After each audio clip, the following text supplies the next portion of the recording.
आप सभी को प्रणाम। मैं विभा रानी। आज आपके सामने मैं जो कविता लेकर आ रही हूँ उसका शीर्षक है छोले राजमा चने सी गांठ। और इसे मैंने अपने कविता संग्रह समृद्ध कैन से लिया है।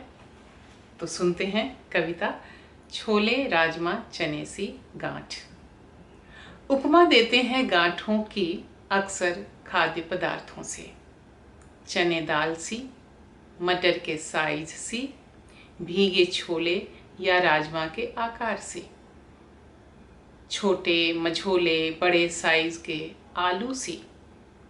फिर खाते भी रहते हैं इन सबको बिना आए हूल, बगैर सोचे कि अभी तो दिए थे गांठों को कई नाम कई उपनाम।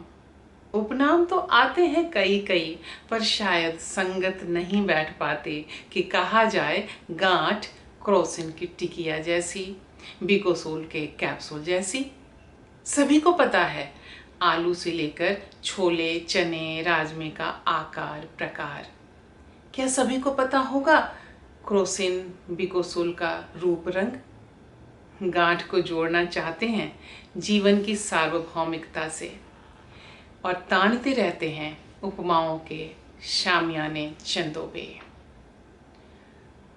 उपमा देते हैं गांठों की अक्सर खाद्य पदार्थों से, चने दाल सी, मटर के साइज से, भीगे छोले या राजमा के आकार सी, छोटे मझोले बड़े साइज के आलू सी। फिर खाते भी रहते हैं इन सबको बिना आए हूल, बगैर सोचे कि अभी तो दिए थे गांठों को कई नाम उपनाम। उपनाम तो आते हैं कई कई, पर शायद संगत नहीं बैठ पाती कि कहा जाए गांठ क्रोसिन के टिकिया जैसी, गांठ बिकोसूल के कैप्सूल जैसी। सभी को पता है आलू से लेकर छोले चने राजमे का आकार प्रकार। क्या सभी को पता होगा क्रोसिन बिकोसूल का रूप रंग?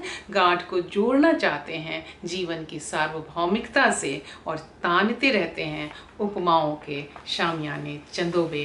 तानते रहते हैं उपमाओं के शामियाने चंदोबे। बहुत बहुत धन्यवाद।